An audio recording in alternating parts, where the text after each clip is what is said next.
हाँ स्टूडेंट्स, तो अब लेकर के आ गए हम 11th क्लास इंग्लिश मीडियम के लिए। आज का टॉपिक है बेसिक मैथमेटिकल कॉन्सेप्ट में। आज का टॉपिक जो है वो बहुत ही बड़ा टॉपिक है, बहुत ही बड़ा नहीं, बहुत ही इंपॉर्टेंट, इंटीग्रेशन।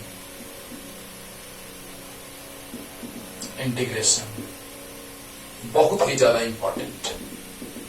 और अगर आप इंटीग्रेशन पढ़ने जा रहे हैं तो यही समझ लीजिए कि कंटिन्यूअस फंक्शन के लिए बतलाता है, समेशन का बात करता है, लेकिन वो समेशन नहीं, डिसकंटिन्यूअस फॉर्म में नहीं, डिस्क्रीट फॉर्म में नहीं, कंटिन्यूअस फंक्शन के समेशन का बात किया जाता है। इंटीग्रेशन, इंटीग्रेट करना, जोड़ना, है ना। तो कहने का मतलब बच्चों कि इंटीग्रेशन हम लोग को बेसिकली बताता है समेशन का बात, लेकिन ये जस्ट आप अगर पढ़ने जा रहे हैं इसको तो आप बस इतना ध्यान में रखिए कि डिफरेंशिएशन वाला कॉन्सेप्ट पूरा रिवाइज कर लीजिए, क्योंकि आज हम बहुत ही इंटीग्रेशन को आसान करने जा रहे हैं, है ना। जितना सारा आप पढ़े होंगे इंटीग्रेशन, या आप नहीं पढ़े होंगे, पढ़ेंगे तो उसमें लगेगा आपको कि सबसे आसान तरीका से सर आपने बताया था।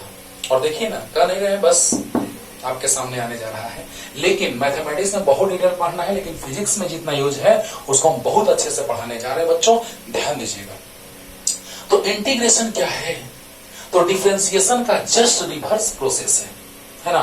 तो इंटीग्रेशन इज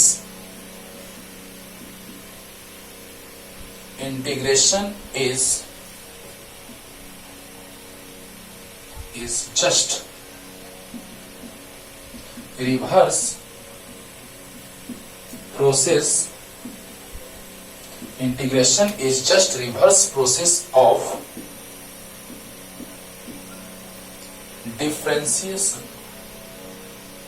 अब समझ जाना ध्यान से, just reverse, integration is just reverse process of differentiation, है ना। Integration of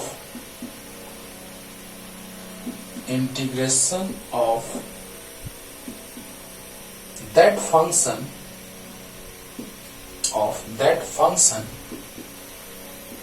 is possible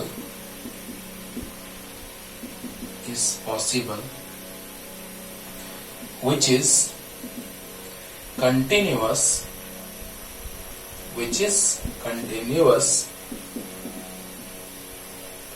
and differentiable। सब समझा रहे हैं बच्चों।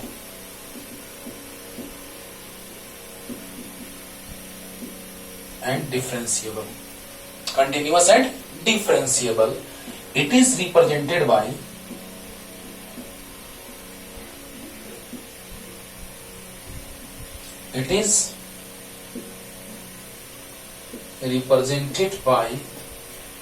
this symbol। देखो बाबू, इंटीग्रेशन इस तरह का सिंबल होता है।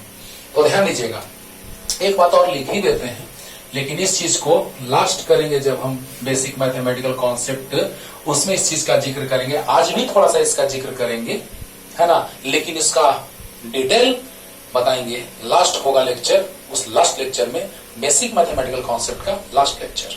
ओके, तो integration, by the help of integration, by the help of integration we calculate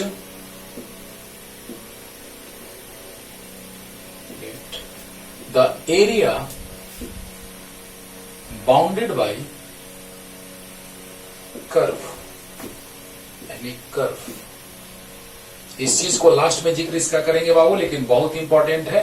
ये भी हमको आज बहुत कुछ सिखलाएगा आज के लेक्चर में भी, तो इसीलिए ध्यान से सुनिए। पहला तो नंबर ये बात याद रख लीजिए, अभी इसका भी यूज करेंगे। ये रिवर्स प्रोसेस का बात करेंगे, इसका भी हम लोग जबरदस्त खेल खेलेंगे यहाँ पे, है ना। तो integration is just reverse process of differentiation, ये माइंड में यहाँ सेट कर लो, और एकदम आंखों देखा चलेगा, पूरा लाइफ चलेगा भी तुरंत, है ना। और integration is that integration of that function is possible which is continuous and differentiable, इसको भी समझा रहे तुरंत। और it is represented by this symbol. Clear? तो पहले जल्दी से इतना लिखिए, और तब समझा रहे, रिवर्स प्रोसेस भी समझा रहे, लेकिन उससे पहले हम समझाते हैं ये बात कि integration of that function is possible which is continuous and differentiable. जल्दी जल्दी। और वहां इंटीग्रेशन के हेल्प से हम लोग area bounded by curve find out करते हैं। तो area bounded by curve find out अभी हम आज शॉर्ट में करके दिखाएंगे आपको, लेकिन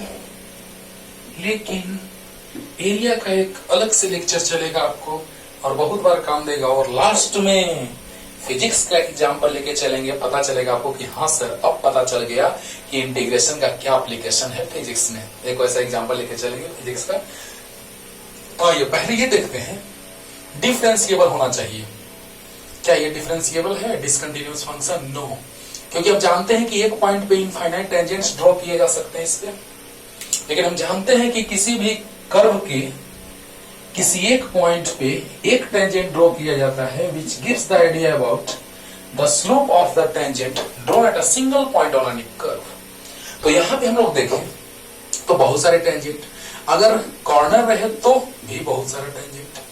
कहने का मतलब कि ये भी डिफरेंशिएबल नहीं है, ये भी डिफरेंशिएबल नहीं है, तो ऐसे फंक्शन का इंटीग्रेशन नहीं होगा। उस फंक्शन का इंटीग्रेशन होगा, इंटीग्रेशन मतलब जोड़ना, ऐड करना, समेशन। तो उसका उस फंक्शन का हम लोग बात करेंगे जो कंटिन्यूअस हो, क्योंकि कंटिन्यूअस रहेगा तो डिफरेंशिएबल होगा। डिफरेंशिएशन का जस्ट रिवर्स प्रोसेस होता है, तो जो कंटिन्यूअस होगा वही डिफरेंशिएबल होगा। तो इसका रिवर्स इंटीग्रेशन यानी कि वो फंक्शन कंटिन्यूअस और डिफरेंशिएबल होना चाहिए कि नहीं होना चाहिए। तो ये बात तो हो गया। अब जस्ट रिवर्स का बात थोड़ा सा करने जा रहे हैं, है ना। रिवर्स कैसे वो समझाते हैं, तब हम some important formula of integration का बात करेंगे। तो पहले एक बात से क्लियर करें आपको, ये बहुत काम देगा। ये कितना इंपॉर्टेंट है हम खुद नहीं जानते। चलो देखो, dx का इंटीग्रेशन देखो रिवर्स कैसे, तो x, ये शॉर्टकट ट्रिक हुआ। रिवर्स जस्ट उल्टा, तो इंटीग्रेशन मान लो एग्जांपल के लिए 2 और 2 का उल्टा 1/2, कट के 1 आ गया, कैंसिल होकर के 1 आ गया, यानी ये कैंसिल हो गया, खत्म, x आ गया। ये ट्रिक हुआ। और प्रूफ कैसे करेंगे सो देख लो। dx का इंटीग्रेशन, इसको साइड में लिखते हैं क्योंकि अभी तुरंत फॉर्मूला लिखेंगे तो तुमको आंखों देखा हल दिखाएंगे। 1 से मल्टीप्लाई करेंगे, नो टेंशन, क्लियर। तो 1 से मल्टीप्लाई करेंगे, नो टेंशन। 1 को लिख सकते हैं x टू द पावर 0, तो पावर में 1 ऐड करेंगे, उसी पावर से डिवाइड करेंगे, तो x टू द पावर 1/1 यानी x। क्या बात है, डिटेल में वहां, क्योंकि समाकलन इंटीग्रेशन जो होता है उसको समाकलन हिंदी में कहते हैं। इंटीग्रेशन में पावर में 1 ऐड किया जाता है, उसी पावर से डिवाइड किया जाता है। अभी तुरंत फॉर्मूला लिखने जा रहे हैं बच्चों। तो सोचिए, शॉर्टकट ट्रिक ये है कि इंटीग्रेशन ऑफ dx, तो d gives the idea about differentiation and the symbol gives the idea about integration, and integration is the reverse process of differentiation. So we can say that 2 into reverse means उल्टा, है ना। तो reverse का बात करेंगे तो cancel होके 1 आ जाएगा। ये ट्रिक हुआ, ट्रिक याद करने का, क्योंकि ये बहुत काम देगा हम लोगों को। अभी बहुत ज्यादा काम देगा ये, क्योंकि हम चाहते हैं कि आसानी से सीखना है ना, उसमें ये बहुत काम देगा बच्चों। तो integration of dx is x। तो dx का इंटीग्रेशन जो होगा वो क्या हो जाएगा, तो integration of 1 into dx।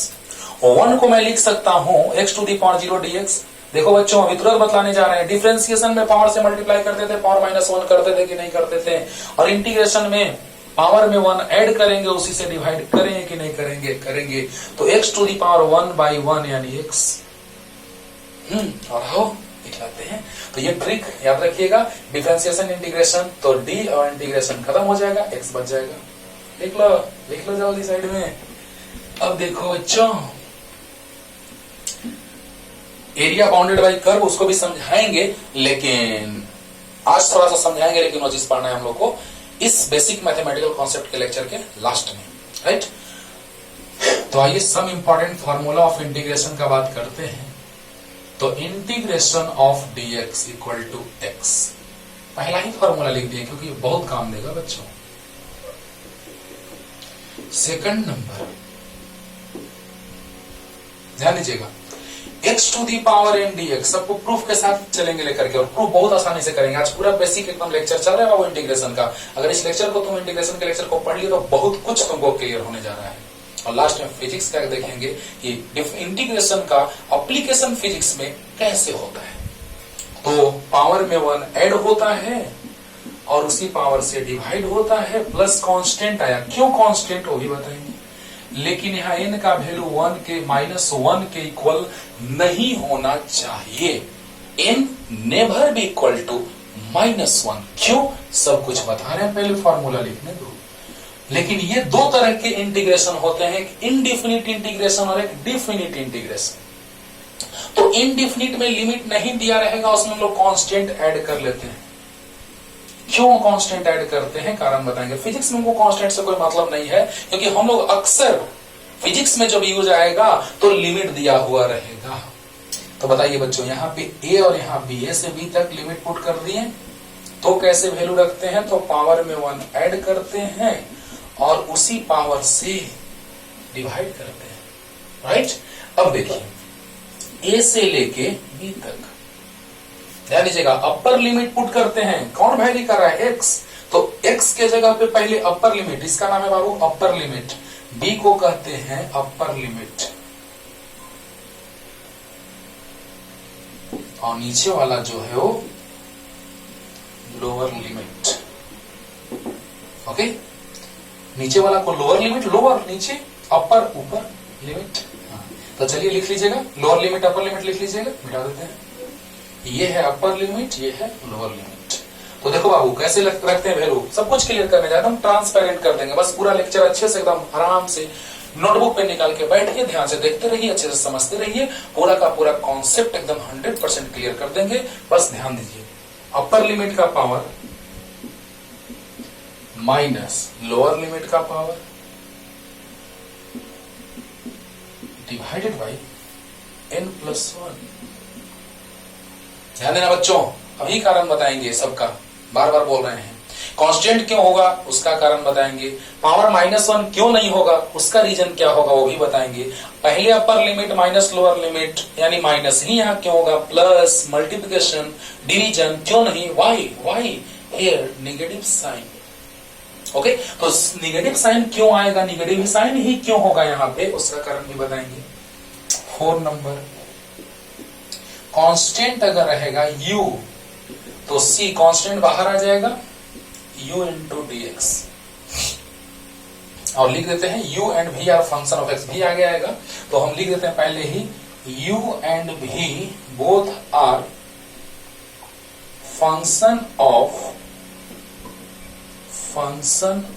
x, u and v both are function of x। तो फॉर्मूला अभी सब और लिख रहे हैं, जल्दी इधर लिख लीजिएगा, इधर तो आप लोग लिख लिए होंगे जी। देखो बच्चों, एकदम ध्यान से सबका कारण के साथ बताने जा रहे हैं। आज पूरा का पूरा लेक्चर बेसिक इंटीग्रेशन से रिलेटेड है, जो अच्छे से क्लियर करते जा रहे हैं, ध्यान से सुनते जाइए, है ना। फंक्शन कंटिन्यूअस रहना चाहिए, डिफरेंशिएबल होना चाहिए, कारण मैंने बता दिया है। तो बस dx का इंटीग्रेशन x, और शॉर्टकट ट्रिक काम देगा, बार बार काम देगा, इसलिए इसको साइड में लिख लेते हैं बच्चों, dx का इंटीग्रेशन x। और डिटेल में भी बताया है कि पावर में एक जोड़ेंगे, पावर में एक ऐड करेंगे, उसी से डिवाइड करेंगे। तो बताइए dx का इंटीग्रेशन x, तो x to the power n dx, पावर में 1 ऐड होता है, उसी से डिवाइड होता है। और अगर लिमिट ना दिया रहे, इनडिफिनिट इंटीग्रेशन, जिसमें लिमिट नहीं रहता उसको इनडिफिनिट इंटीग्रेशन बोलते हैं, तो उसका अगर लिमिट का बात नहीं करेंगे तो कांस्टेंट ऐड हो जाता है। क्यों, वो भी बताएंगे। पावर -1 क्यों नहीं होगा, वो भी बताएंगे। अपर लिमिट माइनस ही लोअर लिमिट क्यों होता है, वो भी बताएंगे। तो पहले अपर लिमिट x की जगह रखेंगे, पावर वही रहेगा, माइनस लोअर लिमिट x की जगह पावर वही रहेगा, और y n+1 तो पहले से है ही। राइट, अब देखो कांस्टेंट रहेगा, बाहर निकल जाएगा, फंक्शन है ux का, राइट। अब देखिए 5 नंबर, तो u plus v into dx, तो अलग अलग हो जाएगा बाबू, u dx plus v dx, अलग अलग, अरे बोलो प्लस में अलग अलग सेपरेट हो गया, तो u dx plus v dx, right. 6 number, अगर माइनस रहेगा तो आपको पता है माइनस में अलग अलग हो जाएगा, तो u dx minus v dx। Clear, clear, बोलो u dx plus v dx और u dx minus v dx, और u इंटू v और u बाई v का भी फॉर्मेट चलेगा आगे, देखना ना, जब शुरू से स्टार्ट की है लास्ट करेंगे तो सब कुछ पता चल जाएगा तुमको कि हाँ सर सब कुछ बताती है। u इंटू वी रहेगा तो इंटीग्रेशन बाई पार्ट्स लेके चलेंगे, u बाई वी रहेगा क्वेश्चन सब्स्टिट्यूशन मेथड से बनाएंगे। वाह, मतलब कि अगर u बाई वी का फॉर्मेट रहेगा सब्स्टिट्यूशन मेथड से बताएंगे। आपको क्या है सब्स्टिट्यूशन मेथड वो भी बताएंगे, और integration by parts u into v का फॉर्मेट रहेगा तो सब खत्म है ना। तो देखा जाए अब इसके बाद साइन x का इंटीग्रेशन माइनस कॉस एक्स। क्या बात है, ध्यान देना बच्चों, ध्यान देना। साइन x का integration minus cos x, sine x का डिफरेंशिएशन होता है प्लस कॉस एक्स, लेकिन साइन x का इंटीग्रेशन माइनस कॉस एक्स। लेकिन आपको रटना नहीं है, आज प्रूफ करेंगे बस पूरा का पूरा, लास्ट तक देखो, देखना लास्ट में कितना आराम होगा आपको। एकदम आसानी से डिफरेंशिएशन अगर तुमको क्लियर है तो इंटीग्रेशन का गारंटी हम लेते हैं, है ना। तो बताओ बच्चों, साइन एक्स का डिफरेंशिएशन होता था कॉस एक्स, लेकिन साइन एक्स का इंटीग्रेशन होगा minus cos x, right. 8 number cos x dx, cos x का इंटीग्रेशन हो जाता है साइन एक्स, कॉस एक्स का डिफरेंशिएशन हो जाता था माइनस साइन एक्स, लेकिन कॉस एक्स का इंटीग्रेशन हो जाएगा sine x. 9 number sec square x dx, तो टेन एक्स, टेन एक्स का डिफरेंशिएशन होता था सेक स्क्वायर एक्स, तो सेक स्क्वायर एक्स का इंटीग्रेशन होगा टेन एक्स। वाह, सब बतला रहे बाबू, सबका प्रूफ एकदम शॉर्ट में कर देते हैं। और कॉट एक्स का होता था माइनस कॉसेक स्क्वायर एक्स, तो कॉसेक स्क्वायर एक्स का होगा माइनस कॉट एक्स। पहले चुपचाप आराम से फॉर्मूला लिखो। साइन एक्स का डिफरेंशिएशन होता था cos x, लेकिन integration minus cos x, cos x का डिफरेंशिएशन होता था माइनस sin x, लेकिन integration plus sin x, sec square x का tan x होगा, cosec स्क्वायर x का माइनस cot x होगा। जल्दी जल्दी लिखो, इतना जल्दी से, सब प्रूफ कर रहे हैं बच्चों, और बहुत कम टाइम में प्रूफ कर देंगे ना। देखो ना, हो गया। अब देखिए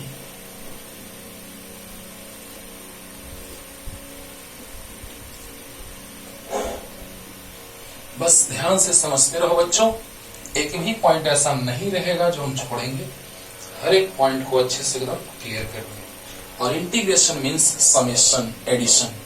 ओके, तो चलिए ध्यान दीजिए। तो बच्चों नेक्स्ट कौन सा नंबर, 11 नंबर, सेक एक्स का डिफरेंशिएशन होता था sec x into tan x, तो sec x into tan x का इंटीग्रेशन हो जाएगा सेक एक्स। कॉसेक एक्स का डिफरेंशिएशन होता था minus cosec x into cot x, तो cosec x into cot x का इंटीग्रेशन हो जाएगा minus cosec x, minus cosec x, right. और 30 नंबर dx बाई एक्स, तो log x to the base e, और e to the power x का integration e to the power x ही होता है। तो जल्दी से सब फार्मूला लिखिए और आते हैं, स्टार्ट ही करते हैं यहां से प्रूफ करना। देखो देखो, जल्दी जल्दी उतारो बच्चों, जल्दी। और e to the power x का ही पहले बताते हैं। आइए देखिए, डिफरेंशिएशन अगर आपको क्लियर है तो इंटीग्रेशन क्लियर हो जाएगा। अभी तुरंत हम बोले कि इसका गारंटी हम लेते हैं, कैसे और ऐसे। याद होगा e to the power x का differentiation e to the power x होता है। ये मत सोचो डिफरेंशिएशन में भले इंटीग्रेशन का यूज नहीं हो रहा था, लेकिन इंटीग्रेशन में बहुत ज्यादा यूज होगा डिफरेंशिएशन का, माइंडेड।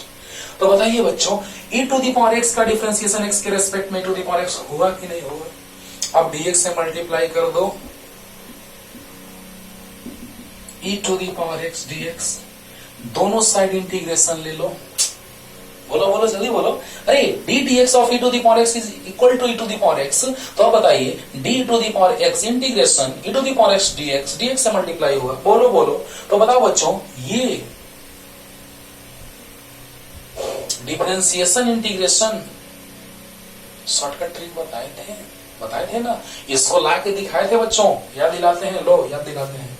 ये तो ट्रिक से लाए थे और एक ऐसे ला के दिखाए थे, dx तो 1 से मल्टीप्लाई, नो टेंशन, 1 को लिखे थे x टू दी पावर 0, पावर में 1 ऐड होगा, उसी से डिवाइड होगा, तो x टू दी पावर 1/1 यानी x आया था डिटेल में, पावर में 1 ऐड होगा उसी से डिवाइड होगा।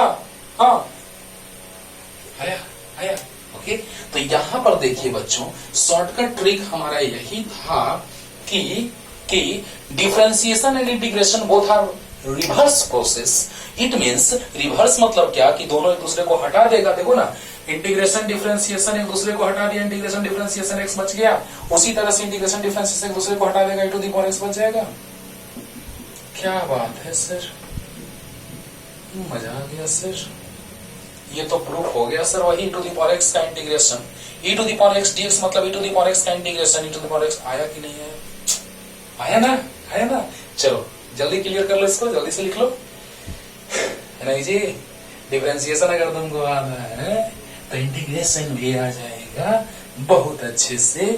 और रिवर्स है तो डिफरेंशिएशन में पावर से मल्टीप्लाई पावर -1 होता था, तो इंटीग्रेशन में पावर में 1 ऐड होगा उसी से डिवाइड होगा। अब देखो इसको क्लियर कर देते हैं। देखो d dx of log x to the base e, याद है d dx of log x to the base e, जल्दी बोल दो, तो 1/x होगा, होता है।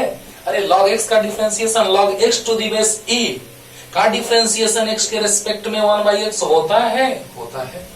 तो बताइए d log x to the base e equal to हो जाएगा dx/x।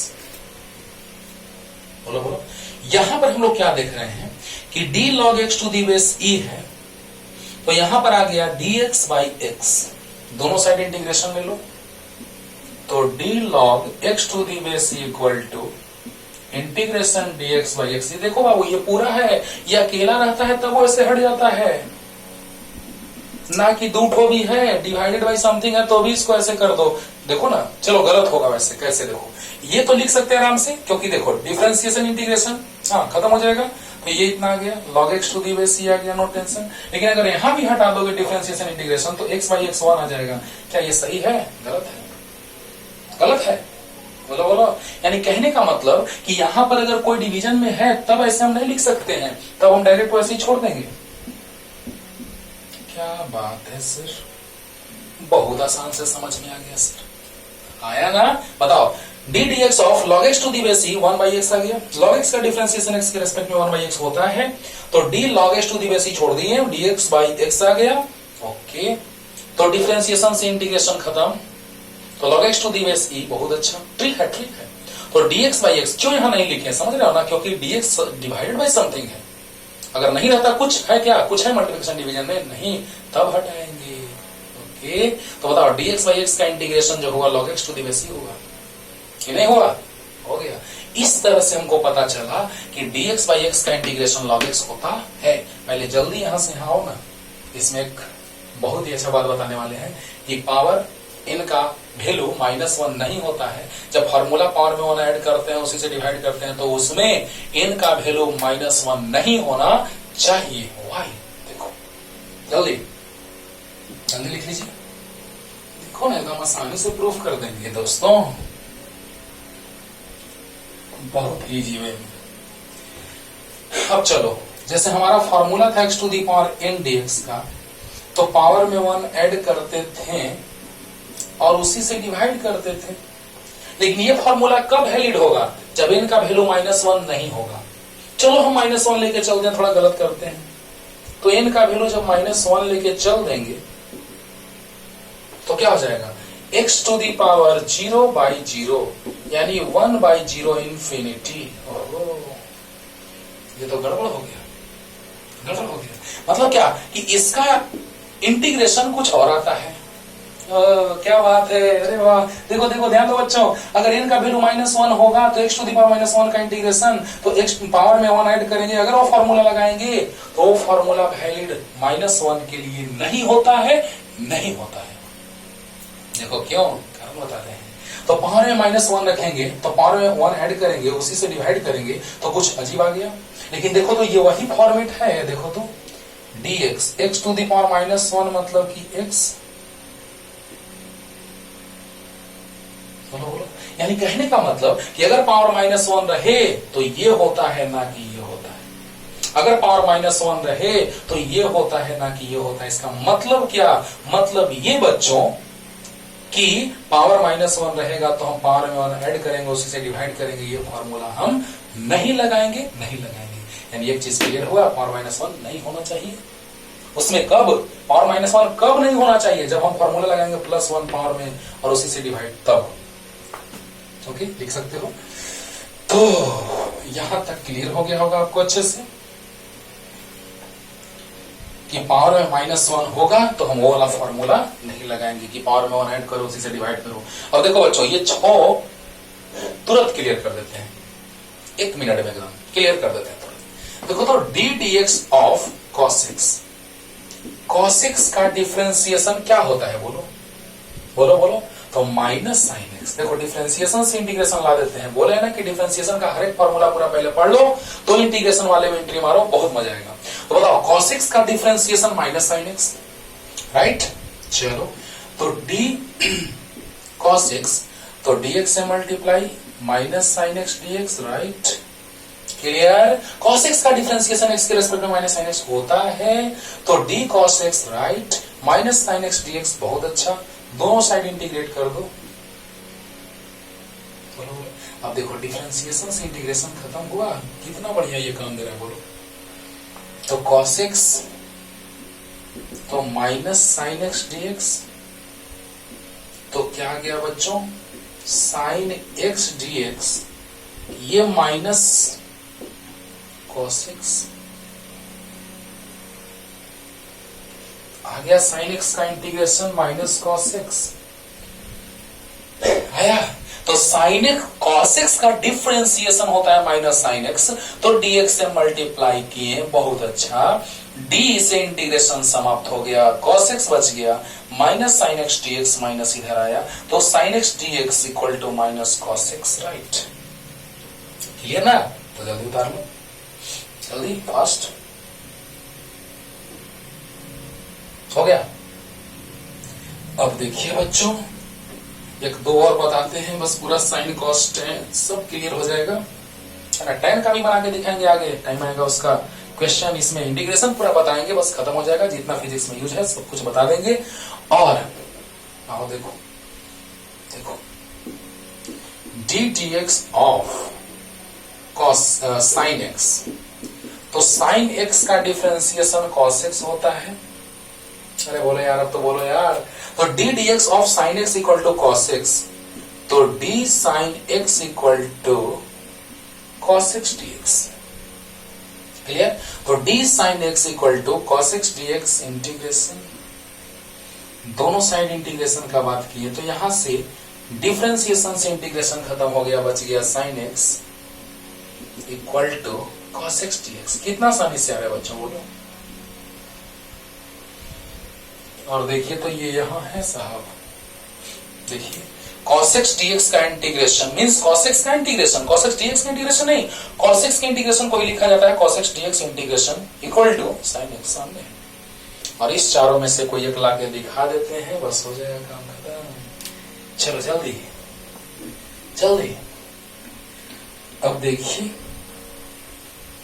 कोई एक कहो, कोई एक कह दो, चलो इसी को बता देते हैं। d dx of cosec x minus cosec x into cot x, क्या बात है, याद है ना। cosec x का डिफरेंशिएशन होता था, cosec x का डिफरेंशिएशन होता था minus cosec x into cot x। तो देखो d cosec x, तो minus cosec x into cot x dx, दोनों साइड इंटीग्रेट कर दो, राइट, क्लियर। तो बताइए क्या बच गया, cosec x माइनस इधर ला दो, तो cosec x into cot x dx, ये जो हुआ वो ये है, देखो आ गया। cosec x into cot x का integration minus cosec x, clear. और ये तो सिंपल है, प्लस में रहेगा तो दोनों प्लस में अलग अलग कर देंगे, u dx plus v dx, minus में रहेगा तो u dx minus v dx, इसमें तो कोई जान ही नहीं है। तो जल्दी से उतार लो बच्चों, जल्दी। और अब आते हैं स्टार्टिंग वाले फॉर्मूला पे। नीचे से ही हम लोग चल दिए क्योंकि आसान आपको इधर से ही है। अब देखिए बच्चों, ध्यान दीजिएगा,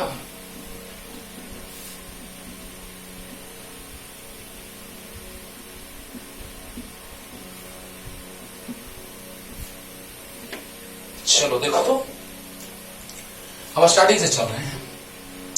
x to the power n dx, पावर में 1 ऐड करेंगे, उसी से डिवाइड करेंगे, प्लस c, क्यों कांस्टेंट आएगा, आ रहा है अब टाइम धीरे धीरे। एक बात तो बता दी है, बोला था मैंने कि धीरे धीरे सब बतलाने जा रहे हैं। n का वैल्यू -1 क्यों नहीं होना चाहिए, n का वैल्यू -1 क्यों नहीं होना चाहिए, हमने बतला दिया, राइट। अब देखिए, चलिए इसको प्रूफ की ओर चलते हैं। कांस्टेंट तो बस लिमिट दे देंगे, कांस्टेंट आ जाएगा। क्यों कांस्टेंट आता है समझा रहे हैं, पहले प्रूफ करते हैं इसको, बस हमको इससे मतलब है। कांस्टेंट क्यों आता है उसके बाद उस पर भी आएंगे। तो याद करो कितना आसान लगेगा, है ना। पावर से गुणा होता है, मल्टीप्लाई होता है, और पावर -1 होता है, राइट। पावर से मल्टीप्लाई, पावर -1, तो बताइए बच्चों ये 2x आ गया। तो देखिए तो dx² equal to 2x dx, दोनों साइड इंटीग्रेशन ले लो, बोलो dx² बाई dx, तो 2x इंटू dx। बोल दो जल्दी बोलो बच्चों। अरे ddx of x² equal to 2x होता है ना, तो dx से मल्टीप्लाई कर दो ना, और दोनों साइड इंटीग्रेशन ले लो ना। तो बताओ बच्चों, यहां खत्म हो गया, ये हो गया। तो बताइए x² इक्वल टू 2, कांस्टेंट बाहर, अभी बताएंगे क्यों बाहर, सब कारण बताएंगे बच्चों, है ना।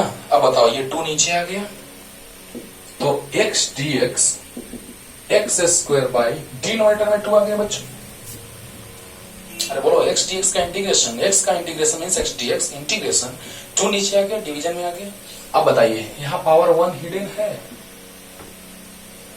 बोलो। तो ऐसा लग रहा है हम लोगों को कि पावर में 1 ऐड किया गया होगा और उसी पावर से डिवाइड किया गया होगा।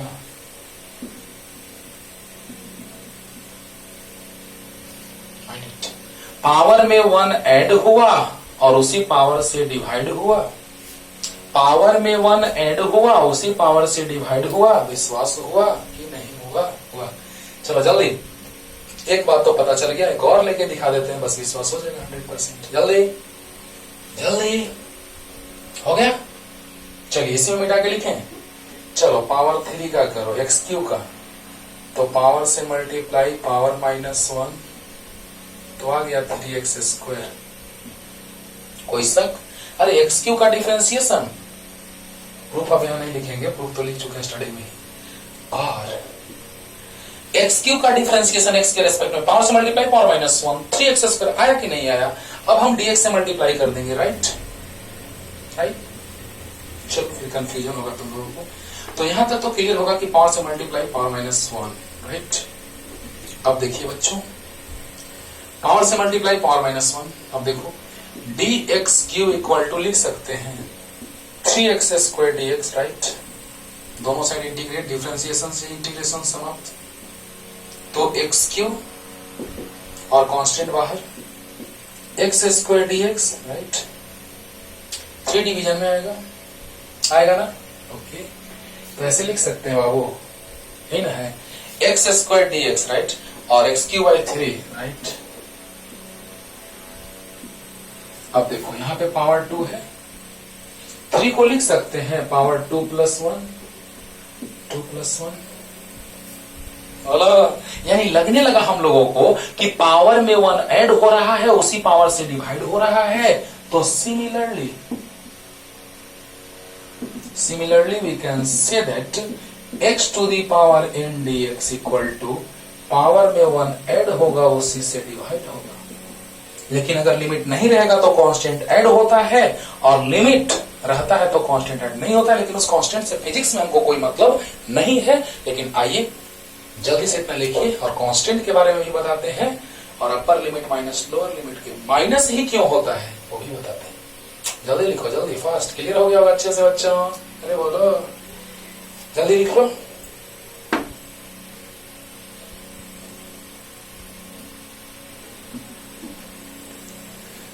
मेरे मासूम सवालों से परेशान हूं मैं, हो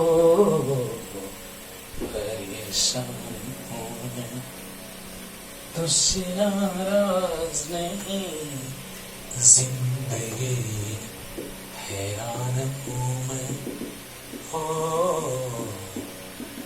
हैरान हूं मैं। देखो तो बच्चों, लिमिट अगर रहता था ऐसा तो कुछ होता था ऐसा, पावर में 1 ऐड उसी से डिवाइड, लोअर से अपर limit minus lower limit put किए। अब दो बात देखो, अब सब आप धीरे धीरे क्लियर कर रहे हैं, ध्यान देना।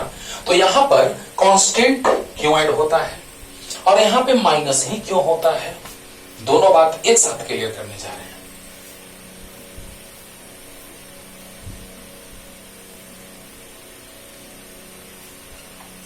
y इक्वल टू एक्स का ग्राफ ड्रॉ कर लेते। x0 तो y0, x1 तो y भी 1, x2 तो y भी 2। बढ़िया, ठीक है ना? तो देखिए बच्चों, हम अगर 1 से 2 तक एरिया फाइंड आउट करना चाहें तो इसका एरिया जो होगा वो कितना, तो 1/2 into summation of 2 parallel sides 1 + 2 into height 1 हो जाएगा। देखो ध्यान देना, देखो बच्चों, यहां पर अगर हम बात करें तो इसका, इस क्वाड्रेटर का अगर हम लोग फाइंड आउट करें एरिया, है ना, तो क्या हो जाएगा 1/2 into summation of 2 parallel sides, है ना, तो 1/2 into sum of 2 parallel sides into height, तो 1 + 2 इंटू हाइट, 1 से 2 तक हाइट 1 ना होगा, तो कितना आ गया 3/2 आ गया। 1 + 2 3 इंटू 1 3/2। क्लियर आया ना? और अब देखो, अगर इसी को एरिया से फाइंड आउट करो, आगे बताएंगे, बोले हैं लास्ट में एरिया बताने के लिए, area y into dx, area length into breadth, area length into breadth.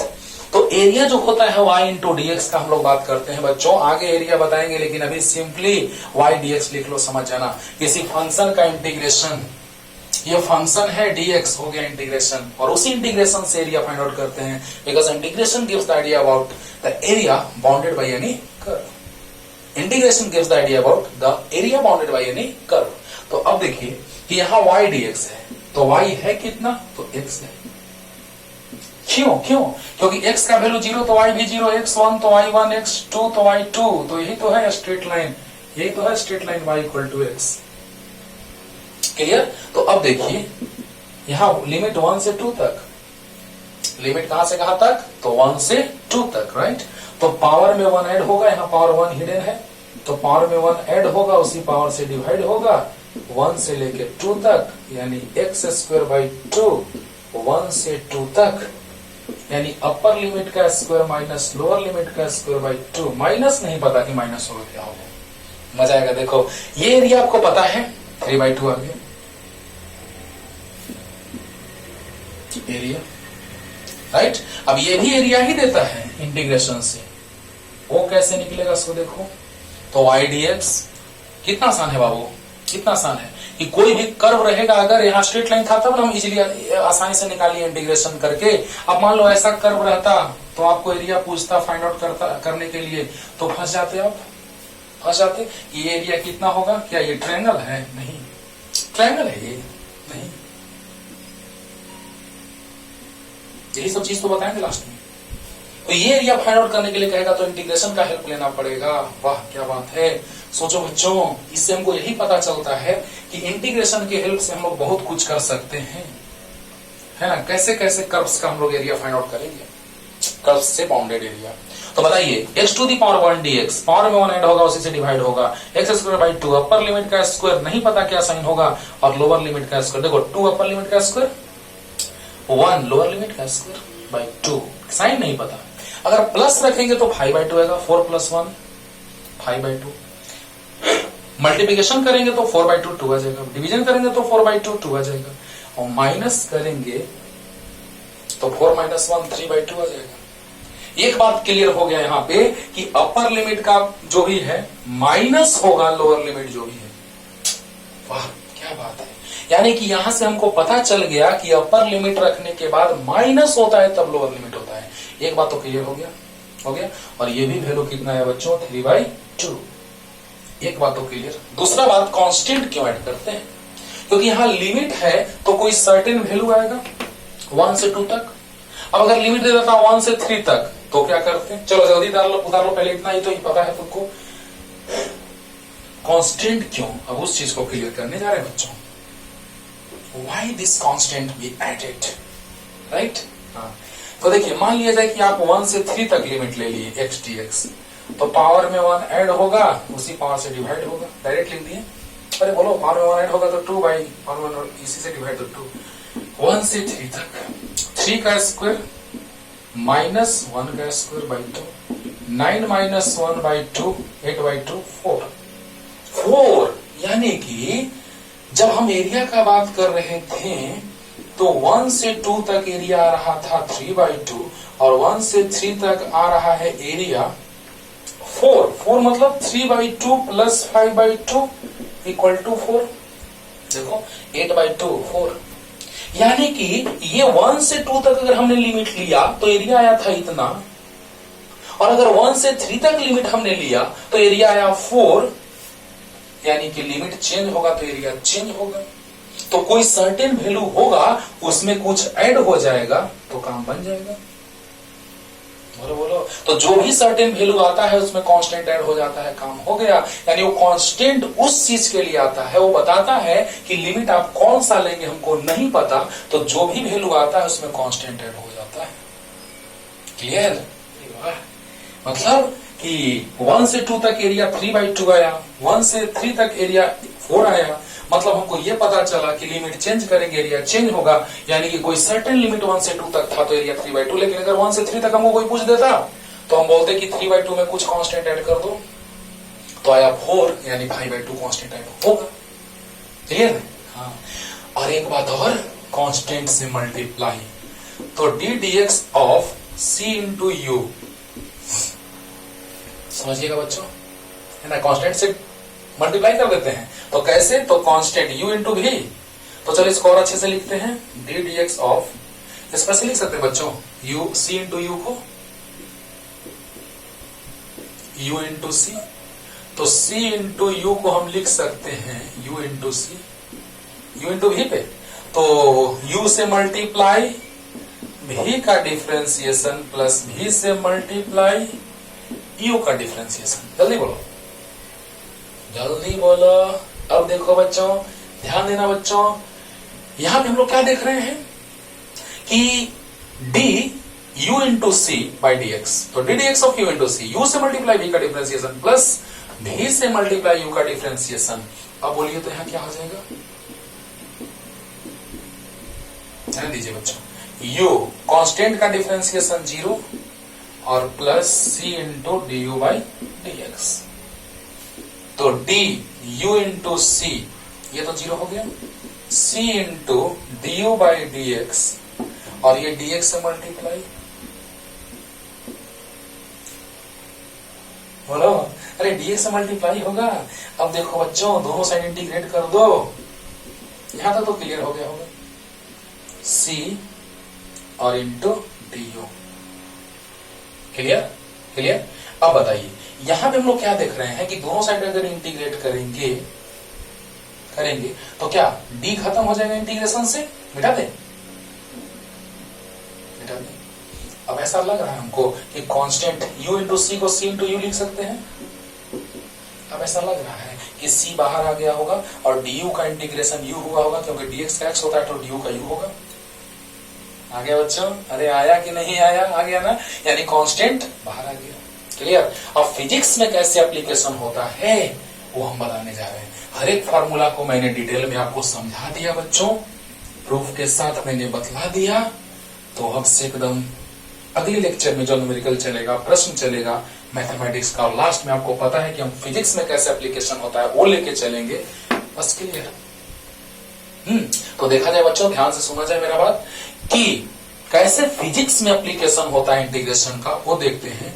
v equal to u plus a t, याद करो पूरा इंटीग्रेशन का पूरा बेसिक हम जो बताए हैं, डिफरेंशिएशन का फॉर्मूला एकदम याद रखना, क्योंकि उसको क्लियर रखोगे तो इंटीग्रेशन का क्लियर रहेगा। और इससे हम तुमको एक नजारा दिखाने जा रहे हैं कि फिजिक्स में कैसे इंटीग्रेशन का यूज होता है।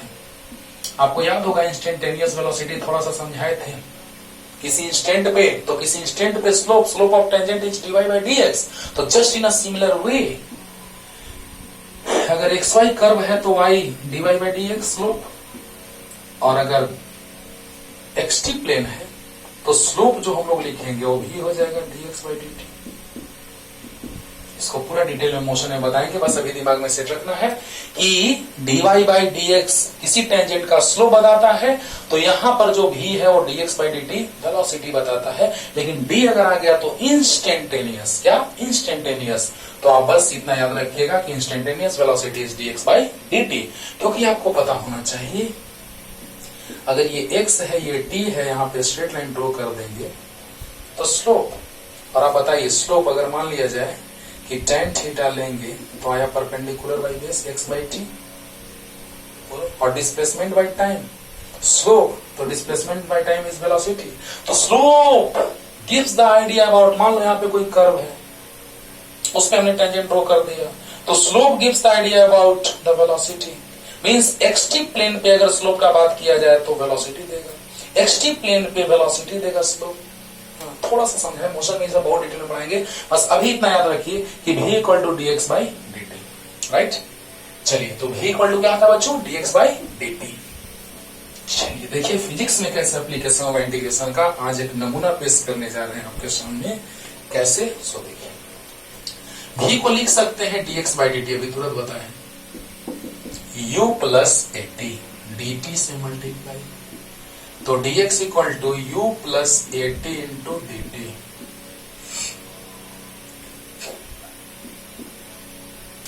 क्लियर, बताइए बच्चों, dx इक्वल टू आ गया u plus a t into d t, तो दोनों साइड इंटीग्रेट कर दो, तो दोनों को सेपरेट कर दें, u d t plus a t d t. ध्यान से समझना बच्चों, ध्यान से।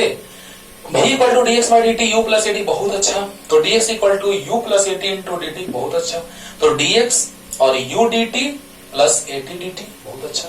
अब देखो बच्चों ध्यान देना, यहां पर इनिशियल वेलोसिटी कांस्टेंट है, और ये इक्वेशन तब अप्लीकेबल होता है when an object moves with constant acceleration, acceleration is constant. This formula, this equation is valid when acceleration is constant, and in this case initial velocity is constant. तो अब बताइए कि v equal to dx by dt आया, u plus a t आ गया, बहुत अच्छा, dt से मल्टीप्लाई कर दिया, okay, dx equal to u dt plus a d dt, बहुत अच्छा। dx जब टाइम जीरो रहा होगा तो ऑब्जेक्ट का पोजीशन जीरो है, और जब टाइम t रहा होगा तो ऑब्जेक्ट का पोजीशन s है, याद है ना, पोजीशन s, डिस्प्लेसमेंट s से रिप्रेजेंट कर देते हैं, x से भी s से भी, नो टेंशन। तो अब बताइए कांस्टेंट बाहर आ जाएगा, अभी तुरंत सिखाएं जस्ट थोड़ा पहले। तो बताइए बच्चों, dx का इंटीग्रेशन तो आपको याद है, dt का इंटीग्रेशन t, dx का x तो dt का t हो जाएगा, बोलो बोलो, अरे यहाँ पर लिखे थे ना dx का इंटीग्रेशन x,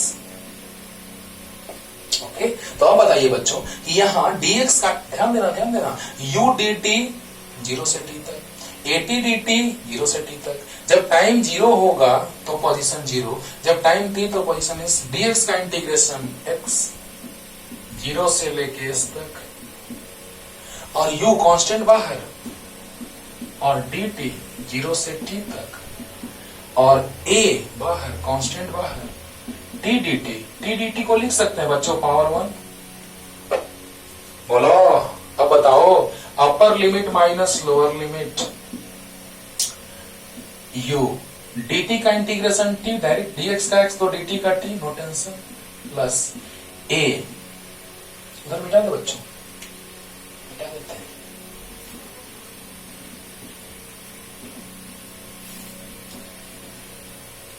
तो अब बताइए क्या हो जाएगा, क्या हो जाएगा बता दीजिए जी, प्लस प्लस ए बाहर टी डी टी, 0 से t तक, पावर 1 छुपा हुआ है, पावर 1 हिडन है, पावर 1 छुपा हुआ है, कांस्टेंट बाहर, u बाहर, a बाहर, अपर limit minus lower limit, dx का इंटीग्रेशन x, dx का इंटीग्रेशन x 0 से लेके s तक, u बाहर, कांस्टेंट बाहर, dt का इंटीग्रेशन t, u बाहर, dt का इंटीग्रेशन t 0 से t तक, a बाहर, पावर में 1 ऐड होगा उसी से डिवाइड होगा, 0 से लेके t तक। बहुत अच्छा, ध्यान दीजिएगा बच्चों, अपर लिमिट माइनस लोअर लिमिट, बहुत अच्छा, u बाहर, dt का इंटीग्रेशन t 0 से t तक, प्लस a बाहर, पावर में 1 ऐड होगा उसी से डिवाइड होगा। बोलो बोलो, अरे बोलो, क्लियर हो रहा है ना बच्चों? अरे अपर limit minus lower limit, that's all. u बाहर, dt का इंटीग्रेशन t 0 से t तक, प्लस a बाहर, बोलो, पावर में 1 ऐड उसी से डिवाइड, राइट, 0 से t तक, is equal to u upper limit minus lower limit plus a by 2। अब बताओ बच्चों, यहां पावर 2 हो जाएगा, बोलो बोलो, तो t स्क्वायर 0 से लेके t तक, तो s इक्वल टू आ गया ut प्लस हाफ a, और अपर लिमिट का स्क्वायर माइनस लोअर लिमिट का स्क्वायर। क्या बात है, माइनस ही होता है, याद है ना, अपर लिमिट का स्क्वायर माइनस लोअर लिमिट का स्क्वायर, तो s इक्वल टू आ गया ut plus half at square. पहचानते हो इसको? क्या बात है, देखो बच्चों, इंटीग्रेशन का कमाल देखो, सामने है आपका, देख रहे हो ना। तो v equal to u plus a t है, जिससे आ गया s equal to u t plus half a t square, यानी कि यहाँ वेलोसिटी का इक्वेशन था, यहाँ डिस्प्लेसमेंट का इक्वेशन आ गया। क्लियर है ना? तो अच्छे से पढ़ते रहिए, क्लियर पूरा कीजिए, डिफरेंशिएशन का अच्छे से रिवाइज करके फॉर्मूला वगैरह, और इंटीग्रेशन को पढ़िए पूरा अच्छे से एकदम, क्योंकि सब कुछ हम क्लियर कर दिए हैं। और अगले लेक्चर में लाते हैं न्यूमेरिकल, जो मैथमेटिक्स पे भी बेस्ड होगा, और कैसे फिजिक्स में उसका यूज करेंगे वो भी होगा। तब तक पढ़ते रहिए।